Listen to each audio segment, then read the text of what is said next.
बिस्मिल्लाहिर्रहमानिर्रहीम। मेरा नाम डॉक्टर हसान जुनेद है और आज की इस वीडियो में मैं आपको खुशामदीद कहता हूँ। आज की इस वीडियो में हम डिस्कस करेंगे कि एयरपोर्ट सिक्योरिटी फोर्स में जो सीटें आई हैं उनमें अप्लाई किस तरह से किया जाता है। मेन टॉपिक हमारा ये होगा कि अप्लाई किस तरह से किया जाता है और सलेबस भी मैं आपको बताऊंगा इसमें, लेकिन सलेबस को किस तरह से कवर करना है उसके ऊपर हम इसके बाद वीडियो रखेंगे जब आप लोग अप्लाई कर देंगे। तो मेरा अगर प्रोफाइल देख लें तो मैं इस वक्त जो है 17 ग्रेड में ऑलरेडी जॉब कर रहा हूँ लास्ट 7 ईयर से। इसके अलावा जो है वन पेपर एमसीक्यूज टेस्ट जो हैं 17 ग्रेड के मेरे काफ़ी सारे क्लियर हैं, जिनमें F I A 2019, I S I का 2021 का, एमओडी का और ए एस एफ का 2023 में जो टेस्ट हुआ था वो भी मेरा अल्हम्दुलिल्लाह क्लियर था। उसमें मेरे 84 मार्क्स थे। हम पहले देख लेते हैं कि एएसएफ है क्या। एएसएफ एयरपोर्ट सिक्योरिटी फोर्स को कहते हैं। ये मिनिस्ट्री ऑफ एविएशन के अंडर एक अदारा आता है और इसका काम एयरपोर्ट्स पे सिक्योर करना है पैसेंजर्स को, और उनको जो है वहाँ पे उनकी सिक्योरिटी करना बेसिकली एएसएफ का काम है और ये यूनिफॉर्म जॉब है। अब एएसएफ में जो जॉब्स आती हैं 16 स्केल से नीचे तक की, जैसे कॉरपोरल की, एएसआई की, वो उसके ऊपर वो खुद टेस्ट लेते हैं और खुद सिलेक्शन करते हैं। जैसा कि 747 सीट्स आई थी और उनके अंदर उन्होंने रनिंग और वो सारा शेड्यूल उनका टेस्ट भी उनका हो गया, अभी रिसेंटली टेस्ट हुआ है। और जो इससे ऊपर ग्रेड की हैं 16 और 17 ग्रेड की, वो एफपीएससी के थ्रू सीट्स आती हैं। एफपीएससी क्या है? एफपीएससी एक इदारा है, फेडरल पब्लिक सर्विस कमीशन जिसको हम कहते हैं। और ये इदारा जो है आपका टेस्ट और इंटरव्यू कंडक्ट करता है और जो है आप लोग फिर आगे एएसएफ के अंदर सर्व करने के लिए अहल हो जाते हैं। तो इसकी हम ऑफिशियल एडवर्टाइजमेंट देख लेते हैं जो कि 2024 में ही आई है। तो आप देखिएगा दो तरह की सीटें हैं, एक है असिस्टेंट डायरेक्टर और दूसरी है इसके अंदर इंस्पेक्टर की सीट्स। पहले हम अगर असिस्टेंट डायरेक्टर की सीट को देख लें तो ये देखिएगा BS-17 की सीट है, ये परमानेंट है, मिनिस्ट्री ऑफ एविएशन के अंडर है। इसके अंदर आपको सिर्फ 16 ईयर्स ऑफ एजुकेशन रिक्वायर है। अगर आपकी 16 ईयर एजुकेशन है तो आप इसके अंदर अप्लाई कर सकते हैं। एज इसकी जो लिमिट है वो 22 से लेके 35 साल तक के जो है लिमिट एज है, मेल और फीमेल दोनों के लिए। और 45% मार्क्स होने चाहिए, सेकंड डिवीजन तक इसमें आपकी जो है वो काबिल कबूल होती है। तो जिसके 45% से ज्यादा मार्क्स हैं, अगर वो मास्टर्स है, उसने 16 ईयर ऑफ एजुकेशन हासिल की है, तो वो असिस्टेंट डायरेक्टर पे अप्लाई कर सकता है। और ये भी याद रखिएगा कि चाहे आपकी डिग्री किसी भी सब्जेक्ट में है तो आप, लेकिन अगर आपने 16 ईयर ऑफ एजुकेशन हासिल की है तो आप इस पे अप्लाई करने के लिए अहल हैं।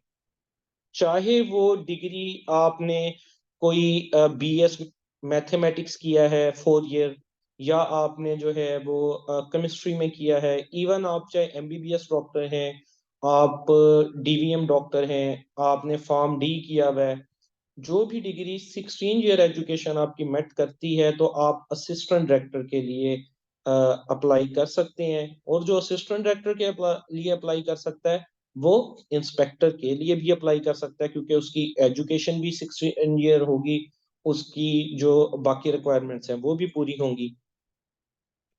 और इंस्पेक्टर में ये है कि जिन लोगों की एजुकेशन 14 ईयर है, ये देखिए बैचलर्स डिग्री 14 ईयर, चाहे उन्होंने सिंपल बीए किया हुआ है या एडीए किया हुआ है, एडीएस किया हुआ है, ये जो एसोसिएट डिग्रीज हैं, अब उनकी 14 ईयर ऑफ एजुकेशन है तो वो इसके ऊपर अप्लाई कर सकते हैं। इसमें मेडिकल आपका पहले एक 100 नंबर का टेस्ट होता है, एमसीक्यूज का टेस्ट होता है। जब आप इस पे अप्लाई कर देंगे, अप्लाई करने के 4 से 6 महीने के बाद, ये एफपीएससी थोड़ा टेस्ट लेट लेता है, 4 से 6 महीने के बाद सबसे पहले आपका एक टेस्ट होगा एमसीक्यूज बेस्ड 100 नंबर का। उसका सिलेबस भी मैं आपको दिखाऊंगा। तो जिनका वो पास हो जाएगा तो उनका मेडिकल होगा, और मेडिकल एयरपोर्ट कैंप पे ये खुद लेते हैं आपका। मेडिकल कोई लंबा चौड़ा नहीं होता, उसमें आपकी हाइट मैयर करनी होती है इन्होंने। मेल की 5.6 होनी चाहिए, फीमेल की 5.2 होनी चाहिए। चेस्ट जो है वो मेल के लिए रिक्वायर्ड है 32 से लेके 34 तक। रेस्ट पोजीशन में 32 चेस्ट साइज होना चाहिए, और जब एक्सपेंशन करें, सीने को फुलाएं, तो 34 तक जो है वो चेस्ट जाना चाहिए। आई साइट जो है वो 6/6 होनी चाहिए, चाहे विद ग्लासेस हो या विदाउट ग्लासेस हो। ग्लासेस पहन लें तब भी जो है कोई इशू नहीं, ग्लासेस ऐसे पहने कि आपको क्लियर नजर आता हो। तो और जो है बाकी वो बॉडी में कोई डिफॉर्मिटी वगैरह, ये इतना ज्यादा मेडिकल जो है, मैं खुद मेडिकल भी देखे आया, वो स्ट्रिक्ट नहीं होता, लेकिन आपकी जो रिक्वायरमेंट्स है, मतलब हाइट पे तो कोई कंप्रोमाइज नहीं है ना। 5.6 अगर मेल के लिए है तो उसमें 1 इंच का भी कंप्रोमाइज नहीं होगा। ठीक है। बाकी आई साइट में और बाकी चीजों में थोड़ा बहुत कंप्रोमाइज किया जा सकता है, लेकिन हाइट के ऊपर इनका कोई कंप्रोमाइज नहीं होता। और वेट भी होता है। वेट जो है, जो मेल है, उसका 48 कम से कम, और ज्यादा से ज्यादा जो है वो 85 या 90 के राउंड अबाउट होना चाहिए। यह जो वेट है वो आपकी हाइट पे भी डिपेंड करता है। अब एक बंदा अगर 6 फीट से लंबा है तो वो अगर 90 केजी तक भी है तो भी वो चल जाएगा, लेकिन एक का अगर 5.6 के साथ 90 केजी है तो वो अल्टीमेटली उसको नहीं रखते। और फीमेल के लिए जो वेट है वो 45 केजी से स्टार्ट होता है, और आप ये लगा लें कि 75 तक काबिल कबूल हो जाएगा। लेकिन कोशिश होनी चाहिए कि इससे कम हो। वेट को कम भी किया जा सकता है, जिन लोगों का रिटर्न पास हो जाए, रिटर्न के फिर 3-4 महीने बाद मेडिकल होता है, तो तब तक बंदा वेट को तो एडजस्ट कर सकता है।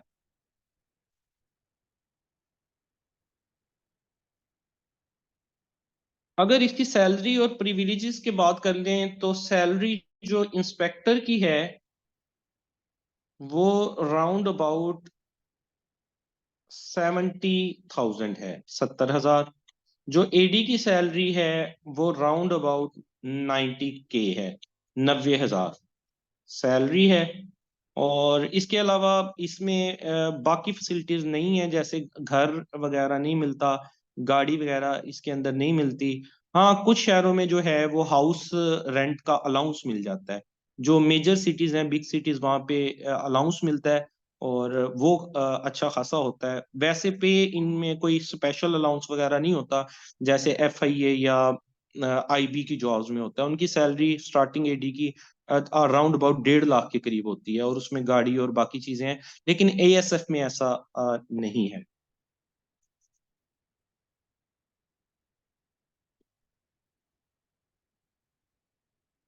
और इसमें आपका जो, जब आप अप्लाई कर देंगे, 100 मार्क्स का एमसीक्यूज का टेस्ट होगा, और उस टेस्ट में जो है कोई नेगेटिव मार्किंग नहीं होती। एफपीएससी के टेस्ट में नेगेटिव मार्किंग नहीं होती। और इसमें एक चीज ये कि डिस्क्रिप्टिव टेस्ट आपका नहीं होगा।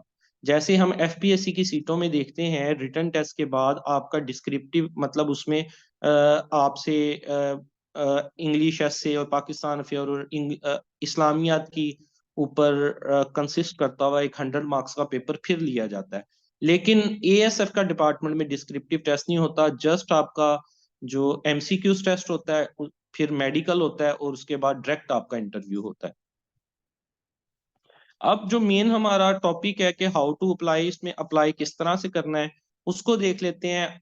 हाउ टू अप्लाई से पहले की चीजें मैंने इसलिए आपको बताई कि जो लोग मुतलका रिक्वायरमेंट्स पे पूरा उतरते हैं वो अपना देख लें और फिर अप्लाई की तरफ जाएं। ठीक है जी। तो इसका अप्लाई का बिल्कुल आसान सा प्रोसीजर है, कोई मुश्किल तरीका कार नहीं है। आप इनका ऑनलाइन अप्लाई होता है, इनकी वेबसाइट है, ऑनलाइन अप्लाई होता है। और सबसे पहले आपने वहां से चलान फॉर्म डाउनलोड कर लेना है एफपीएससी की वेबसाइट से, और उसको जो है फिल करके आपने नेशनल बैंक ऑफ पाकिस्तान में जमा कराना है। इंस्पेक्टर और एडी दोनों की फीस 300 है। 300 रुपए का आपने चालान फॉर्म जमा कराना है। व्हाट्सएप ग्रुप के अंदर मैं जो है आप लोगों को चालान फॉर्म भेज दूंगा, उसका प्रिंट निकलवा लीजिएगा। मैं आपको दिखाता भी हूँ आगे चालान फॉर्म और उसको फिल कैसे करते हैं वो भी आपको बताता हूँ। और चालान फॉर्म में आपको जो है वो व्हाट्सएप ग्रुप में भेज दूंगा, या आप मुझे नंबर पे मैसेज कर दें व्हाट्सएप पे, तो मैं आपको चालान फॉर्म प्रोवाइड कर दूंगा। उसको आपने फिल करना है। 300 फीस आपने नेशनल बैंक ऑफ पाकिस्तान में पे करनी है। और उसके बाद आपने जस्ट ऑनलाइन अप्लाई कर देना है। ऑनलाइन अप्लाई करते वक्त दो पेजेस आते हैं। एक में आपने एजुकेशन का डेटा डालना होता है और एक में अपना पर्सनल डेटा डालना होता है। दो पेजेस जस्ट फिल करके आपने इसको फिल कर देना होता है, ऑनलाइन अप्लाई हो जाता है। इसमें आपने हार्ड कॉपी वगैरह नहीं भेजनी होती। तो सबसे पहले हम चालान फॉर्म के बारे में देख लेते हैं। पहला स्टेप जो हमारा है, इस तरह से जी चालान फॉर्म होता है। इसके चार जो हैं वो इसके अंदर पोर्शंस होते हैं, 1 2 3 4, चारों एक जैसे होते हैं। आपने इसको जो फिल करना है, एक में आपको फिल करके दिखाता हूँ, तो आपको जो है बाकी समझ आ जाएगा। अगर बाकी भी सेम ही है तो कैसे फिल करना है। ये देखिए इस तरह से कुछ कुछ चालान फॉर्म होता है ये। इसमें सबसे पहले नंबर पे जो है बैंक का नेम आता है। Definitely national bank of Pakistan आप लिखेंगे, एनबीपी पाकिस्तान। बैंक का कोड, जिस बैंक में आप अप्लाई करने चाहेंगे, 4 वर्ड्स पे मुश्तमिल उसका कोड होता है, आप वो पूछ लेंगे उससे। नेट पे भी अवेलेबल होता है। आप वहां से भी देख सकते हैं कि आप जिस भी शहर में हैं उधर के उस बैंक का एक कोड होगा, जस्ट लाइक 0496। इस तरह से करके वो कोड लिखना है आपने यहाँ पे। थर्ड, आपने बैंक का डिस्ट्रिक्ट लिखना है। जिस भी डिस्ट्रिक्ट से आप अप्लाई कर रहे हैं आप उस डिस्ट्रिक्ट का नाम लिख देंगे। फॉर एग्जाम्पल अगर आपका डिस्ट्रिक्ट साहिवाल है तो आप यहाँ पे लिख देंगे साहिवाल। बैंक का नेम लिखेंगे, कोड लिखेंगे, डिस्ट्रिक्ट हो गई। फिर उसके बाद आपका नाम आ जाएगा, नेम ऑफ कैंडिडेट। फिर नेक्स्ट इसमें खाना है CNIC, आपका शनाख्ती कार्ड नंबर। यहाँ शनाख्ती कार्ड नंबर लिखेंगे। उसके बाद आप ये वाला खाना फिल करेंगे। इसमें लिखा है केस नंबर। तो केस नंबर जो है वो जो आपका है AD, उसका केस नंबर है 13/2024, 2024। और जो इंस्पेक्टर है उसका केस नंबर है 14/2024। ये एडवर्टाइजमेंट जो है उसके ऊपर केस नंबर लिखा हुआ है, तो आप यहाँ पे केस नंबर लिख देंगे। अगर और आपने अगर अप्लाई करना है, आप दोनों सीटों पे अप्लाई कर सकते हैं। उसका अलग अलग चालान पे करेंगे, 300 का। और अलग अलग अप्लाई करेंगे ऑनलाइन। ठीक है, जैसे अगर आपने अप्लाई करना है AD के लिए तो यहाँ पे ये वाला आप लिखेंगे केस नंबर, नीचे लिखेंगे examination fee for the post of ADASF, ऐसे लिख देंगे इसको। ये आपका खाना फिल हो जाएगा। अगर आप इंस्पेक्टर के लिए चालान फिल कर रहे हैं तो आप लिख देंगे 14/2024, और इंस्पेक्टर ASF इस खाने में लिखा जाएगा। उसके बाद नेक्स्ट जो इसमें पोर्शन है उसमें आप लिखेंगे फीस 300। और यहाँ आप जो है इंग्लिश में लिख देंगे 300। और ये आपका चालान जो है वो फिल हो जाएगा। इस चालान को जाके आपने नेशनल बैंक में पे कर देना है। इसके टोटल 4 पोर्शन होते हैं, दो वो अपने पास रख लेगा जो पढ़ते हैं, और दो वो आपको दे देगा। चालान फॉर्म आपने लाजमी तौर पे सेव करके रखना है। अक्सर हम ये गुम हो जाता है हमसे, अक्सर टेस्ट पास हो जाता है लेकिन बाद में हमारे लिए इसका मुश्किल पड़ जाती है, क्योंकि इसके बगैर जो है वो आपको रिजेक्ट कर देंगे। तो जिस तरह जहां आपने अपने इंपॉर्टेंट डॉक्यूमेंट्स वगैरह रखे होते हैं वहां ये ऐसा ना कीजिएगा कि किसी दराज में रख दिया, और क्योंकि टेस्ट काफी लेट होता है 4 से 6 महीने बाद, तब तक मिसप्लेस हो जाता है। अक्सर स्टूडेंट्स के साथ ये मसला आता है। तो आप इसको पहले ही जो आपकी डॉक्यूमेंट्स की फाइल जो है वहां पे इसको सेव करके रख लीजिएगा चालान पे करके। चालान आपका पे हो गया तो उसके बाद आप इसको ऑनलाइन अप्लाई करेंगे। आप गूगल पे जाएंगे और फेडरल पब्लिक सर्विस कमीशन लिखेंगे, FPSC। तो आपके सामने ये साइट आ जाएगी। इसमें आप अप्लाई ऑनलाइन के ऊपर क्लिक करेंगे। बिल्कुल सिंपल सिंपल तरीकाकार है। चालान आपने पे कर दिया है, उसके बाद अगर आपको कंप्यूटर चलाना आता है या मोबाइल पे ये चीजें करते रहे तो वेल एंड गुड, वरना आप ऐसा करें कि चालान फॉर्म लेके किसी कंप्यूटर प्रिंट वाली शॉप पे चले जाएं और उससे कह दें कि मेरा अप्लाई कर दे, वो आपका अप्लाई कर देगा। वो आपसे 150 रुपया या 200 रुपया अप्लाई करने का ले लेगा। लेकिन अगर आपको खुद से ऑपरेट करना आता है मोबाइल और कंप्यूटर या लैपटॉप, आप मोबाइल से भी इवन अप्लाई कर सकते हैं। सिंपल आप ये वेबसाइट खोलेंगे, अप्लाई ऑनलाइन के ऊपर क्लिक,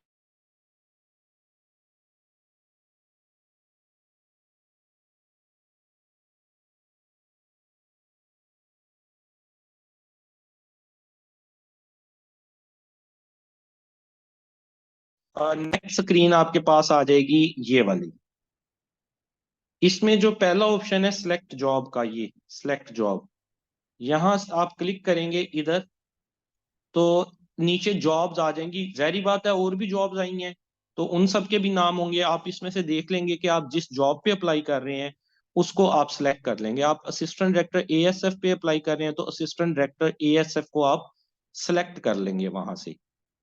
ठीक है, वो सिलेक्ट करने के बाद आप जो है नेक्स्ट दोबारा यहाँ पे आपकी पर्सनल डिटेल है। मैंने आपको बताया दो पेज हैं जो हमने फिल करने हैं, एक आपकी पर्सनल डिटेल है और दूसरी आपकी एजुकेशनल डिटेल है। तो पर्सनल डिटेल में ये सेकंड नंबर पे आपने सीएनआईसी लिखना है, अपना शनाख्ती कार्ड नंबर, फिर डेट ऑफ फी डिपॉजिट, जिस दिन आपने चालान पे किया उसकी यहाँ पे आप डेट लिख देंगे, कितनी फी पे की, दोनों की, एडी की भी और जो फी है वो भी 300 है और इंस्पेक्टर की भी 300 है।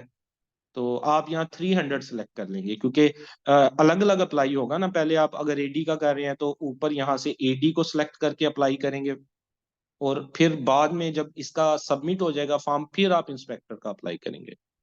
यहाँ पे बैंक नेम आपका आ जाएगा नेशनल बैंक ऑफ पाकिस्तान, यहाँ पे बैंक ब्रांच और उसका कोड जिस आपने डिस्ट्रिक्ट में वो जमा करवाया है वो लिख देंगे। नेक्स्ट आप यहाँ पे अपना डोमिसाइल लिखेंगे, किस जिले से तल्लक रखते हैं आप, जेंडर लिखेंगे मेल हैं या फीमेल हैं, रिलीजन अपना लिखेंगे मुस्लिम है क्रिश्चियन है किसी माइनॉरिटी से तल्लक है तो यहाँ अपना रिलीजन आप सेलेक्ट करेंगे। उसके बाद आप अपना ये देखिए डोमिसाइल का डिस्ट्रिक्ट सेलेक्ट करेंगे। नेक्स्ट टेस्ट सेंटर और इंटरव्यू सेंटर आप सेलेक्ट करेंगे। आप मुख्तलिफ भी कर सकते हैं टेस्ट। अगर आप इस वक्त कहीं स्टडी कर रहे हैं लाहौर में है तो आप इस वक्त टेस्ट आपका आप लाहौर सेलेक्ट कर लें। और आपको ये लगता है कि कुछ अरसे बाद जब तक इंटरव्यू का टाइम आना है तो मैं अपने जो बेसिक सिटी है उधर वापस चला गया हूँगा, कोई भी फॉर एग्जांपल आपका बेसिक सिटी जो है वो मुल्तान है, तो आपकी मर्जी है। ये मेजर मेजर सिटीज में टेस्ट होता है जैसे मुल्तान लाहौर, अगर हम बात कर लें बलूचिस्तान की तो कोयटा हो गया, अगर हम केपीके की बात कर लें तो पेशावर हो गया, कराची है तो वहाँ पे हैदराबाद है, सिंध है तो वहाँ पे कराची है हैदराबाद है। तकरीबन हर बड़े शहर में जो है टेस्ट शेड्यूल इनका होता है। तो आप यहाँ से सिलेक्ट कर लेंगे। क्वालिफिकेशन आप यहाँ से सिलेक्ट कर लेंगे कि जो क्वालिफिकेशन नीडेड है इसके लिए क्या आप उस पर पूरे उतरते हैं। और उस क्वालिफिकेशन का जो आपको ट्रांसक्रिप्ट मिला हुआ है, आपका जो रिजल्ट कार्ड पे उसकी इशू डेट है वो यहाँ पे लिखेंगे। आपका result card closing date of advertisement से पहले का होना चाहिए। कुछ लोग जैसे कहते हैं कि हम अभी वेटिंग में हैं या हमारा 9th सेमेस्टर चल रहा है, क्या हम अप्लाई कर सकते हैं? नहीं जी, अगर आपके पास डिग्री होनी चाहिए क्लोजिंग डेट से पहले की। अगर किसी ने एग्जाम दे दिए हुए हैं उसका रिजल्ट कार्ड आने वाला है, रिजल्ट कार्ड पे अगर क्लोजिंग डेट से पहले की डेट होगी, आई थिंक इसकी जो है 22 जनवरी है, तो 21 जनवरी तक आपकी मतलब उस पे रिजल्ट कार्ड पे 21 जनवरी 2024 लिखा होना चाहिए। अगर एक दिन भी ऊपर हुआ तो आप का जो इंटरव्यू नहीं लिया जाएगा, आपको रिजेक्ट कर दिया जाएगा।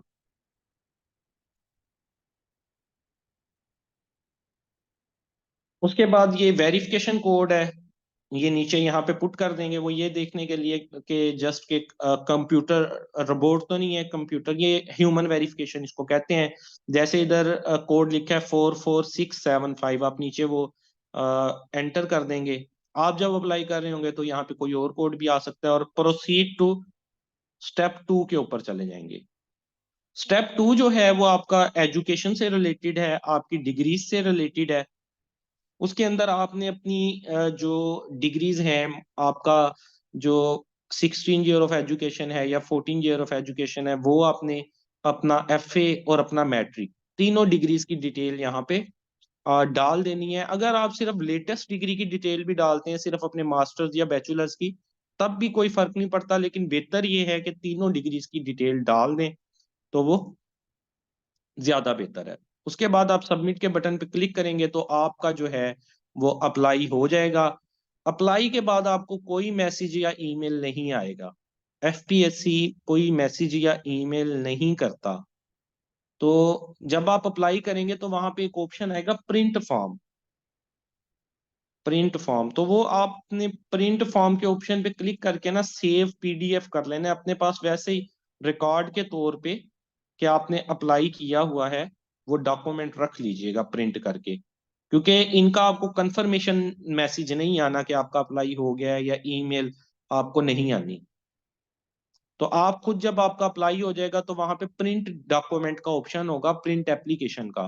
तो आप प्रिंट एप्लीकेशन पे क्लिक करके सेव पीडीएफ करके अपने पास वो पेज जो है सेव रख लीजिएगा। अगर कंप्यूटर वाले से अप्लाई कराया है तो कंप्यूटर वाले से कहिएगा कि हमें वो पेज निकाल के दे दे, ताकि जो है आपके पास एक सबूत हो कि आपने अप्लाई किया है। जब रोल नंबर स्लिप्स आए तो सब टाइम ऐसा हो जाता है कि किसी की रोल नंबर स्लिप नहीं आई, कोई वजह बन गई, तो आप फिर एफपीएससी से कांटेक्ट कर सकते हैं कि मैंने ये अप्लाई किया था, मेरी रोल नंबर स्लिप, तो वो फिर आपको रोल नंबर स्लिप इशू कर देते हैं।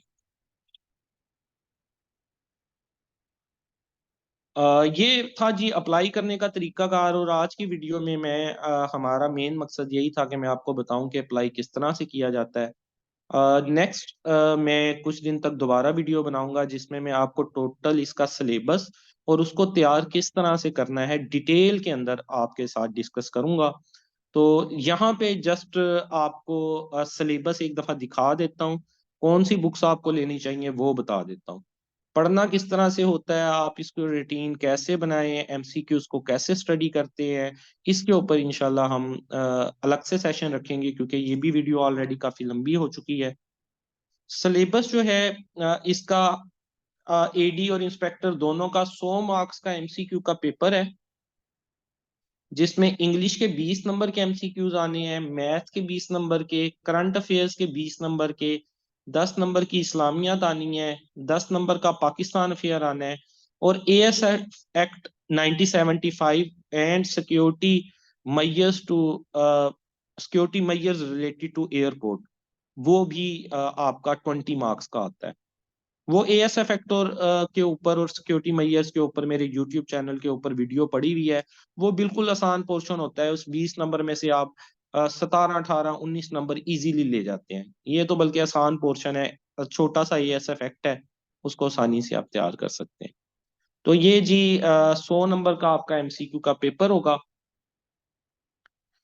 इसके लिए अगर मैं आपको बुक्स और कुछ वेबसाइट्स बताऊं रिकमेंडेड जो आपको पढ़नी चाहिए, या अगर आप न्यूबी हैं, बिगिनर हैं, तो सबसे पहले दो बुक आपको इसके लिए एटलीस्ट पढ़नी पड़ती हैं। एक आप एफपीएससी इम्तियाज शाहिद के पास पेपर ले लें, एफपीएससी के ही लेने हैं आपके।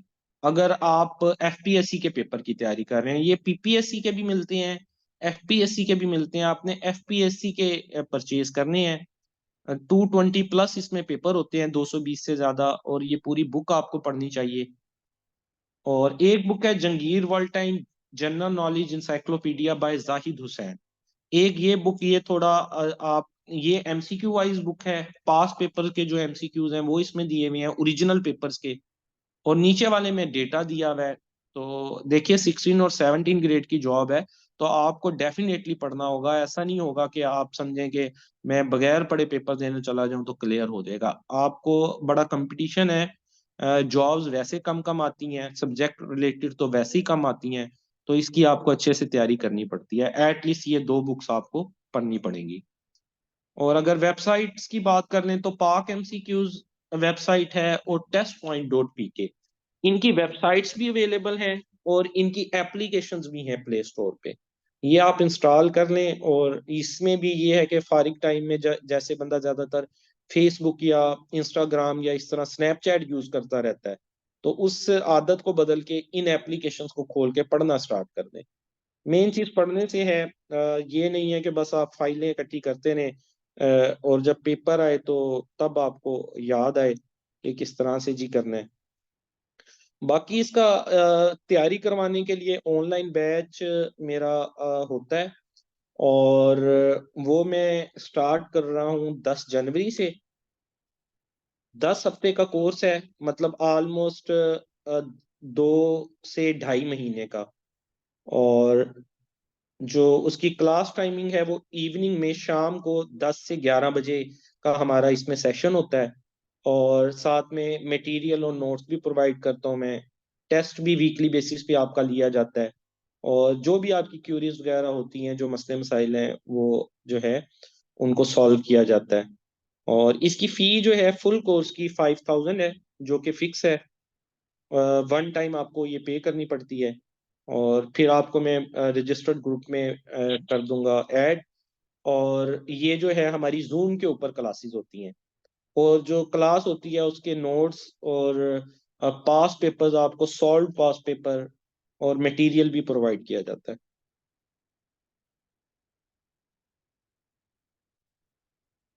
तो रजिस्ट्रेशन कराने के लिए 10 जनवरी से पहले आप स्क्रीनशॉट मुझे भेज सकते हैं पेमेंट करके, और मैं आपको जो है वो रजिस्टर्ड ग्रुप के अंदर ऐड कर दूंगा।